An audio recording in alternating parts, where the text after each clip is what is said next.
En nuestra última lección aprendimos que hay actos específicos de adoración que Dios ha designado para que su pueblo tome parte en ellos para su gloria y nuestra edificación. La adoración siempre ha sido con un propósito específico, pero algunas veces la adoración que Dios ha designado para nosotros debe hacerse en un tiempo específico e incluso en lugares específicos. Una de las cosas específicas de las que Dios quiere que tomemos parte para su honor y para nuestro beneficio es que le glorifiquemos en el canto. Dios quiere que le adoremos cantando, y esto nos lleva al gran asunto de la música en la iglesia, el cual Dios ha diseñado para el individuo y para la asamblea. Ahora veamos primeramente las instrucciones de Dios para el individuo. En esta lección estaré leyendo de la Biblia un gran número de pasajes de la Escritura. Y quiero que usted, si puede, abra su Biblia y estudie conmigo y estudie estos pasajes de la Escritura misma. Estoy en Santiago capítulo 5 ahora mismo y leemos un versículo corto pero que tiene mucha instrucción en sí mismo. En Santiago 5:13 dice: ¿Está alguno alegre? Cante alabanzas. Cuando el corazón del hombre está rebosante porque sabe que Dios en su providencia le ha dado cosas buenas, esto genera en su corazón un deseo de expresar esa gratitud a Dios. Y Dios dice que hay una forma de hacerlo. Dice que cuando usted está alegre, reconozca que ha traído Él este gozo y cante alabanzas. No hay duda de ello, eso es adoración, porque la alabanza es adoración a Dios. Lo mismo se dice en el libro de Hebreos 13, versículo 15, donde dijo: por medio de Él, es decir, Jesús, ofrezcamos siempre a Dios, por medio de Él, sacrificio de alabanza, es decir, fruto de labios que confiesen su nombre. Note usted que ofrecemos sacrificio de alabanza a Dios. He ahí la adoración. ¿Y cuál es el sacrificio de alabanza? El fruto de labios. Ya sea que exaltemos a Dios, ya sea oración a Dios y agradecimiento a Dios, o sea que alabemos a Dios en canto. En todo esto se refiere al individuo. Y hay un tiempo especial para hacerlo, cuando el hombre está alegre por Dios y lo que Él ha hecho por él. Alguien ha hecho la observación de que teme que algunos cristianos no puedan alabar a Dios sin un himnario en sus manos. Temo que esto es cierto, que muchas personas pueden cantar las canciones modernas, pero no podrían cantar un canto de alabanza a Dios sin un himnario. Tal vez eso demuestra dónde hemos puesto nuestro énfasis y dónde no deberíamos ponerlo. Pero ahora veamos las instrucciones de Dios en cuanto a la adoración en la asamblea. Ahora voy a 1 Corintios capítulo 14 y vamos a estar leyendo aquí. Y en el capítulo 14, versículo 12 y versículos 23 al 25, habla de lo que sucede en la asamblea de la iglesia. Hay enseñanza, hay oración, hay canto. Y todo esto en un contexto de adoración. Note usted ahora, en el versículo 12, así también vosotros, pues que anheláis dones espirituales, procurad abundar en ellos para edificación de la iglesia. La edificación de la iglesia cuando ella está en la asamblea. Dice en el versículo 23, si pues toda la iglesia se reúne en un solo lugar, y todos hablan lenguas, y entran indoctos o incrédulos, ¿no dirán que estáis locos? En el primer siglo, antes de que tuvieran un Nuevo Testamento completo, Dios dio dones especiales a estas personas, dones milagrosos, y uno de ellos era el hablar en lenguas. Pero estos no eran idiomas celestiales que los hombres no podrían entender. Estos eran idiomas diferentes de seres humanos. Esto se define así en Hechos 2 y en los versículos 21 y 22 de este capítulo. Evidentemente estas son lenguas de los hombres. Y dice que si usted habla en un idioma diferente, como el alemán o el chino, y yo no los hablo, tendría que tener un intérprete para que los interpretara para mí, para que yo pudiera ser edificado por las palabras. ¿Y usted no? Esto es lo que está hablando. Dice en el versículo 23 que cuando toda la iglesia se ha reunido y luego a esta asamblea entran personas que desconocen, o un incrédulo, o un no cristiano. Y luego dice en el versículo 24, pero si todos profetizan y entra algún incrédulo o indocto, por todos es convencido, por todos es juzgado. Lo oculto de su corazón se hace manifiesto y así, postrándose sobre el rostro, adorará a Dios, declarando que verdaderamente Dios está entre vosotros. El punto aquí es que en la asamblea, donde se ha reunido toda la iglesia, ellos están enseñando al indocto. Ellos están enseñando a los incrédulos y adorando a Dios. Y dice en el versículo 12 que todo es para la edificación de la iglesia. Así que cada acto de adoración es para la gloria de Dios y para el beneficio del adorador. Ahora, la instrucción que Pablo da aquí para la iglesia es la adoración. En la adoración incluye el canto. Note usted en el versículo, en el capítulo 14, primero de los Corintios, empezando en el versículo 14, e iremos hasta el 16, dice: porque si yo oro en lengua desconocida, mi espíritu ora, pero mi entendimiento queda sin fruto. Bueno, eso tiene sentido. Si yo orara en polaco, lo cual me gustaría poder hacer con entendimiento, si Dios me inspirara a hablar polaco, yo no sabría lo que estoy diciendo, y por tanto dice aquí, ¿qué pues? Oraré con el espíritu, pero también oraré con el entendimiento. Cantaré con el espíritu, pero cantaré también con el entendimiento. Si un hombre hablara en un idioma que no pudiera entender, su entendimiento quedaría sin fruto. Y cuando adoramos a Dios, esta adoración debe ser hecha con el entendimiento. Así que instruye a estas personas con respecto al orar y el canto en la asamblea para su beneficio.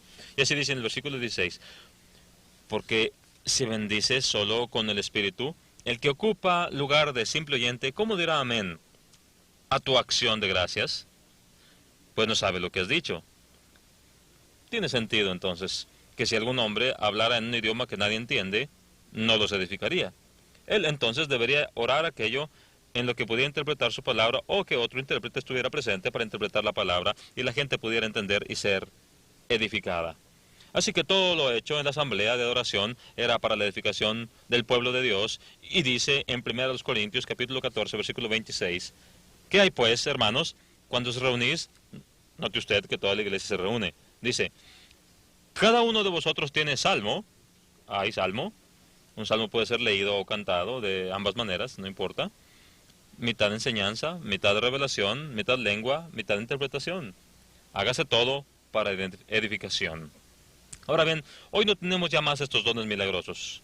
Tenemos un Nuevo Testamento, tenemos todo lo que necesitamos, pero el punto es que cuando nos juntamos en la asamblea, todo lo que Dios ha diseñado en la asamblea es para la gloria de Dios. Y es también para la edificación de cada miembro de la iglesia de Cristo.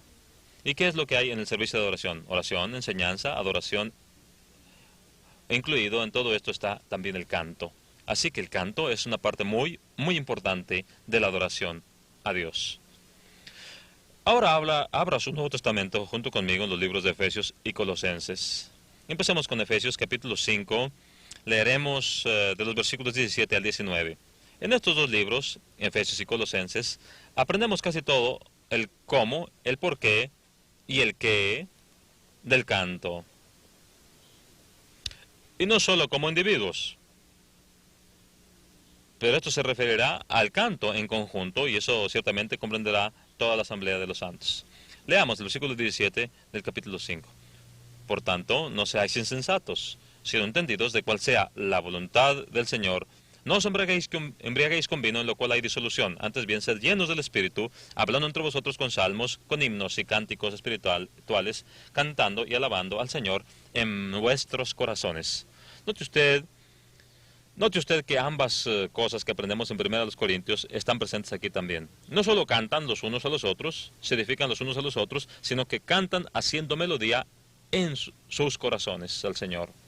Ahora, este pasaje tal vez vino de la mente de Pablo al estar pensando acerca del culto misterioso a Dionisio. Dionisio era el dios del vino, y sus seguidores se emborrachaban en su adoración religiosa, y creían que mientras estaban borrachos, el espíritu de estos dioses entraba en ellos. El apóstol Pablo dice, no os embriaguéis con vino, sino sed entendidos de cuál sea la voluntad del Señor. Sed llenos del Espíritu de Dios, para que cuando os reunáis los unos con los otros, esto tenga sentido. Lo haréis con entendimiento, con edificación mutua, y Dios será glorificado. Y dice en el versículo 19, hablando entre vosotros con salmos e himnos y cánticos espirituales. Aquí está la clase de cantos y los salmos. Hay 150 salmos inspirados, y estos pueden ser dichos los unos a los otros. Pueden hablar los unos a los otros con los salmos. Ustedes pueden hablar en salmo y hablar unos a otros con ellos de acuerdo a la necesidad. O pueden cantarlos, según sea el caso. Y esto no queda reducido al individuo, sino que dice, hablando entre vosotros. Esto muy bien puede ser en la asamblea cristiana. Y luego en el versículo 16 de Colosenses 3, dice, la palabra de Cristo more en abundancia en vosotros, enseñándoos y exhortándoos unos a otros en toda sabiduría con gracia en vuestros corazones, con salmos e himnos y cánticos espirituales. La misma cosa que Pablo declaró en Efesios es ahora enseñada aquí en Colosenses. Y eso no se limita a un individuo de ninguna manera, ya que él dice, enseñándoos y exhortándoos los unos a los otros. Así que, entonces, tenemos un grupo de gente reunidos, más de un individuo. Esta es adoración colectiva. Esto sería, y definitivamente autoriza la adoración mediante el canto en la asamblea. Ahora note usted que el canto en la asamblea es para enseñarnos los unos a los otros. Las personas deben ser instruidas, deben ser amonestadas, edificadas, animadas, así como también para adorar a Dios. Así que aquí tenemos el qué del canto. Encontramos qué cantos, qué clase de cantos, e inclusive hallamos aquí el cuándo del canto, cuando nos reunimos, 1 Corintios 14. Tenemos el propósito del canto. No solo es para la gloria de Dios, ciertamente debe serlo, y yo creo que eso es primordial, pero es también para la edificación del pueblo de Dios. Esta es la clase de adoración, mediante el canto que Dios ha diseñado para su pueblo bajo el nuevo pacto. Una de las cosas más importantes en las que uno puede tomar parte. Ahora, si usted pregunta, ¿dónde está el instrumento musical en todo esto? No lo hay. No aparece. Usted puede revisar su Nuevo Testamento en vano y no encontrará en un solo lugar donde el instrumento musical sea mencionado como algo que haya sido usado por los cristianos en la adoración, ya sea individualmente o colectivamente en la adoración. De hecho, no está autorizada. Ahora bien, esto nos lleva a la segunda parte de nuestra lección. Consideremos el asunto de la música instrumental en la adoración a Dios bajo el antiguo pacto, así como en el nuevo. Primeramente estaré abriendo mi Biblia en el libro de 2 de Crónicas y queremos leer acerca de la adoración bajo el pacto antiguo con instrumentos y descubrir que no fue simplemente permitido su uso. Fue ordenado. Y hay una gran diferencia entre lo que Dios permite que usted haga, lo que usted no tiene que hacer, y en lo que Dios insiste que se haga. En el libro de 2 de Crónicas, capítulo 29, empezando con el versículo 25, quiero leer hasta el 28. Note usted el mandamiento y note que es llamado adoración. Dice, puso también levitas en la casa de Jehová con címbalos, salterios y arpas, conforme al mandamiento de David, de Gad, vidente del rey, y del profeta Natán, porque aquel mandamiento procede de Jehová por medio de sus profetas. Esto no era algo que David había hecho por sí mismo. Pedro dijo en Hechos 2 que David era profeta. Él habló por inspiración del Espíritu de Dios. Así que el mandamiento de David, de Gad, el vidente del rey, y de Natán el profeta, era como Dios había mandado que fuese por medio de estos tres profetas. ¿Y qué era? Y los levitas estaban con los instrumentos de David, y los sacerdotes con las trompetas. Entonces mandó Ezequías, es decir, el rey, sacrificar el holocausto en el altar, y cuando comenzó el holocausto, comenzó también el cántico de Jehová con las trompetas y los instrumentos de David, rey de Israel. Y toda la multitud adoraba, y los cantores cantaban, y los trompeteros sonaban las trompetas. En este pasaje usted puede ver el mandamiento de Dios. Dios instituyó en la adoración de Israel no solo el canto, sino también las trompetas y los instrumentos musicales. No era opcional, era un mandamiento de Dios. Ahora, si no hubieran hecho lo que Dios dijo, eso habría sido algo pecaminoso. Si no hubieran cantado, si no solo tocado el instrumento, habrían desechado lo que Dios mandó. Si hubieran cantado, pero no hubieran tocado, habrían dejado fuera el instrumento. Lo que usted puede ver es que era un mandamiento cantar y era un mandamiento tocar bajo el antiguo pacto, en un tiempo especial, y él lo llamó adoración, que Dios había mandado. Así que aquí se hace un gran énfasis, no solo en lo que Dios permitió, no solo en lo que Dios autorizó, sino también en lo que Dios mandó, lo cual no podría haberse hecho de otra manera, y aún así pretender agradar a Dios.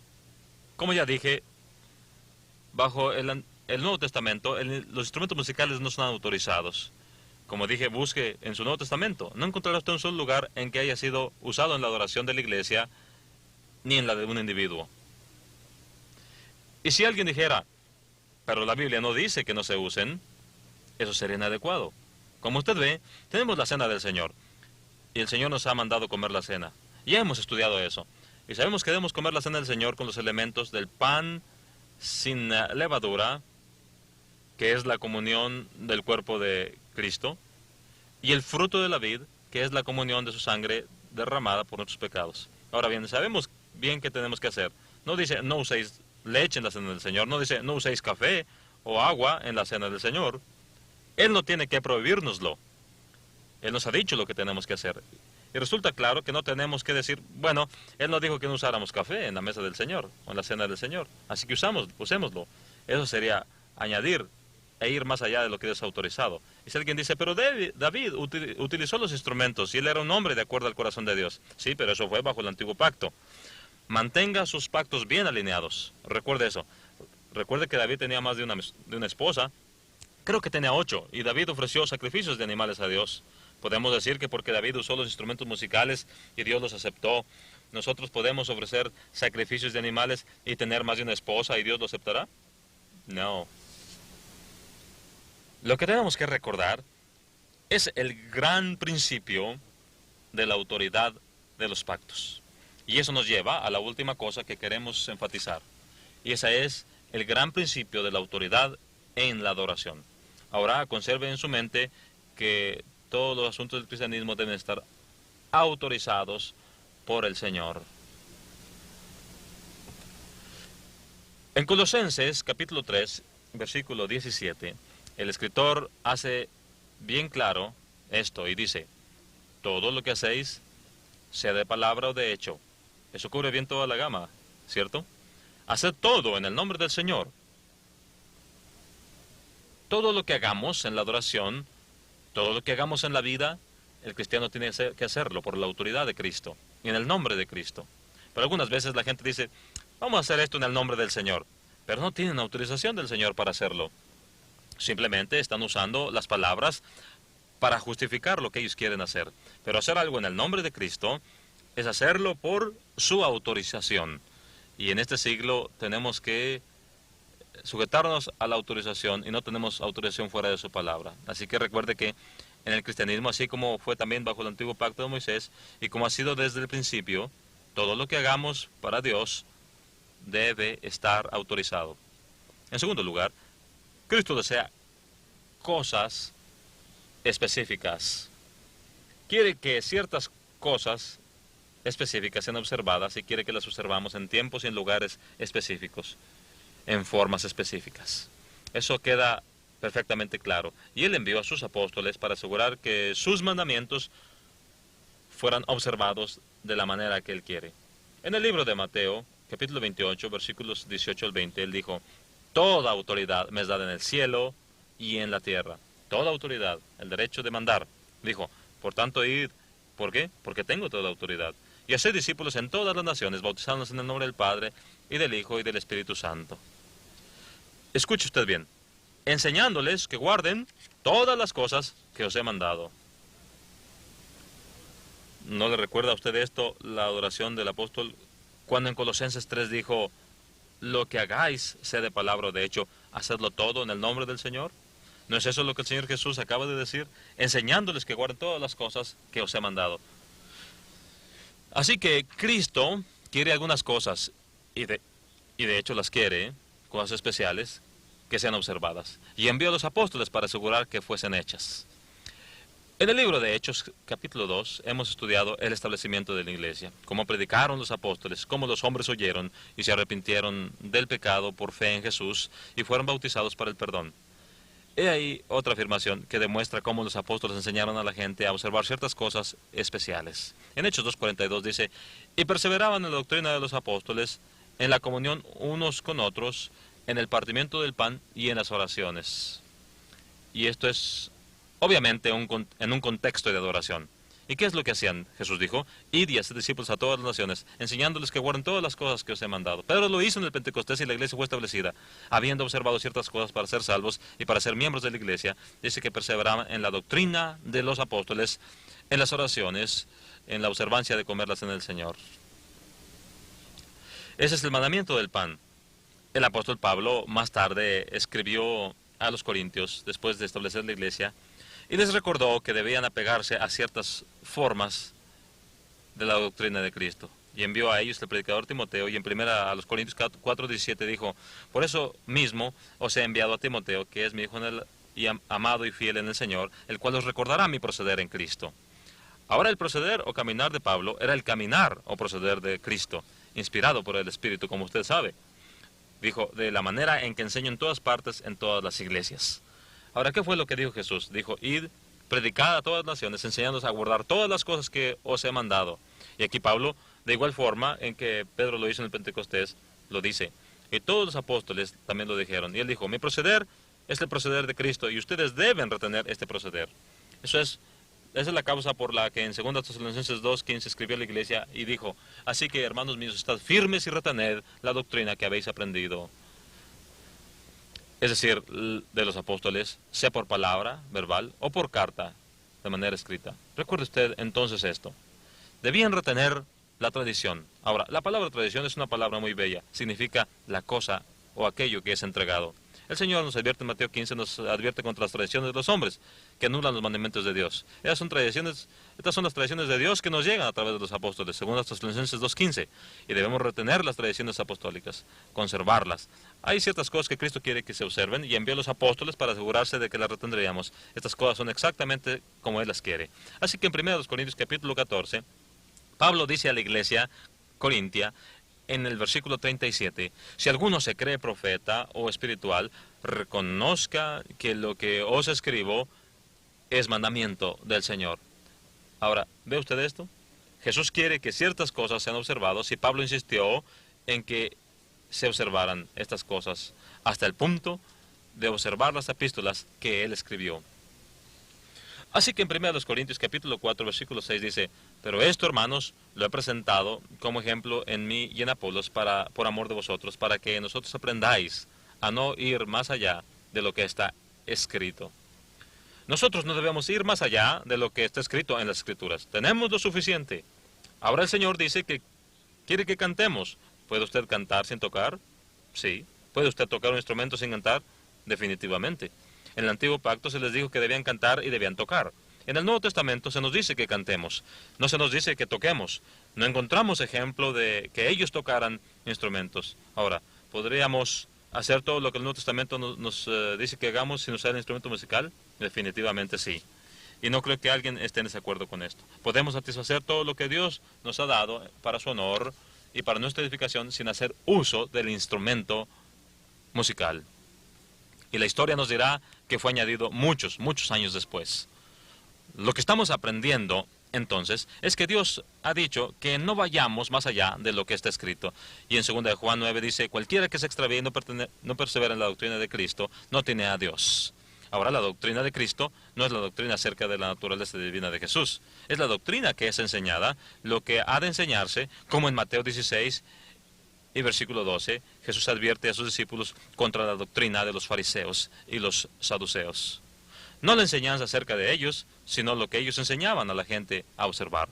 No debemos ir más allá de las cosas enseñadas acerca de Jesús. Si lo hacemos, no tenemos a Dios. He aquí la seriedad de permanecer solo en lo que Dios ha dicho. Así que todas las cosas deben ser autorizadas. Jesús quiere ciertas cosas específicas. Nos dice que no vayamos más allá de lo que está escrito y es así como Él quiere que retengamos lo que tenemos. Ahora, la adoración es señalada específicamente. En Juan capítulo 4, versículos 23 y 24 dijo, la hora viene y ahora es cuando los verdaderos adoradores adorarán al Padre en espíritu y en verdad, porque también el Padre tales adoradores busca que le adoren. Dios es espíritu y los que le adoran en espíritu y en verdad es necesario que le adoren. Dios lo ha dicho 2 veces, debemos adorar, pero debemos adorarlo en espíritu y en verdad, y dijo, tu palabra es verdad. Juan 17, 17. Así que adoramos a Dios en el canto. Sabemos todo lo que debemos hacer y no debemos ir más allá de lo que está escrito. Debemos permanecer dentro de la palabra. Debe estar autorizado. Por lo tanto, No solo es la adoración algo señalado específicamente, sino que debe hacerse y no debemos ir más allá de lo que está escrito. Nunca debemos subestimar lo que la Biblia enseña acerca de lo que Dios ha pedido que debe hacerse y no ir más allá de lo que está autorizado. En el libro de Levítico hallamos adoración y encontramos a dos sacerdotes, Nadab y Abiú. Moisés dice, Nadab y Abiú, hijos de Aarón, tomaron cada uno su incensario y pusieron en ellos fuego, sobre el cual pusieron incienso y ofrecieron delante de Jehová fuego extraño que él nunca les mandó, y salió fuego de delante de Jehová y los quemó y murieron. La Escritura llanamente dice que ellos hicieron lo que no estaba autorizado. Ofrecieron fuego extraño que Jehová no había mandado. Él no dijo, no hagan esto. Lo que dijo fue, hagan esto. Ellos fueron más allá e hicieron lo que no estaba autorizado. En el libro de Números encontramos a Balaam, un verdadero profeta de Dios, cuyo estilo de vida contradecía lo que debería ser, pero reconoció que solo predicaría lo que era correcto. Y dice en el versículo 18 de Números 22, aunque Baalac me diese su casa llena de plata y oro, no puedo traspasar la palabra de Dios, la palabra de mi Dios, Jehová, para hacer cosa chica o grande. En el libro de Proverbios, capítulo 30, en el versículo 5, dice, toda palabra de Dios es limpia. Dice, no añadas a sus palabras para que no te reprenda y seas hallado mentiroso. No vayas más allá. Y en Mateo 15:9, Jesús advirtió a aquellos religiosos, dijo, en Mateo capítulo 15, versículo 9, pues en vano me honran, enseñando como doctrinas mandamientos de hombres. Ahora podemos ver que no tenemos autorización en el Nuevo Testamento para el uso de instrumentos. Recuerde la autoridad del pacto y no vaya más allá de lo que está escrito.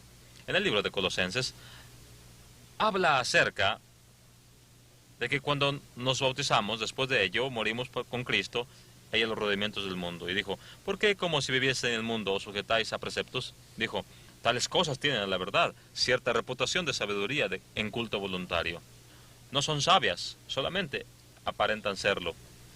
Y son culto voluntario, adoración autoimpuesta. Bajo el nuevo pacto encontramos que el canto es impuesto por el Señor. Los instrumentos no lo son. Para añadirlos, debe usted ir fuera de la Biblia o regresar al antiguo pacto. Mantenga en línea la autoridad del pacto. Es evidente entonces, a través de toda la Biblia, que hay un espíritu de no ir más allá de lo que Dios quiere que hagamos. En Deuteronomio, capítulo 4, versículo 2, dice, no añadiréis a la palabra que yo os mando, ni disminuiréis de ella, para que guardéis los mandamientos de Jehová, vuestro Dios, que yo os ordeno.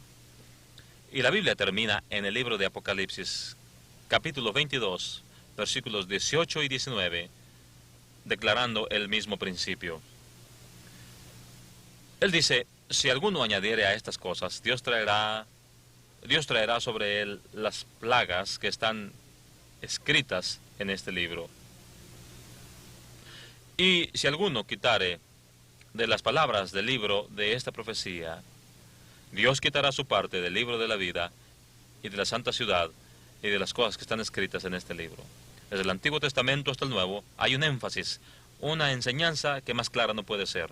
No añadas a la palabra, no disminuyas de ella. Conténtate con lo que tenemos. Bajo el nuevo pacto adoramos a Dios mediante el canto. Sabemos qué y cómo cantar y aún dónde y cuándo cantar.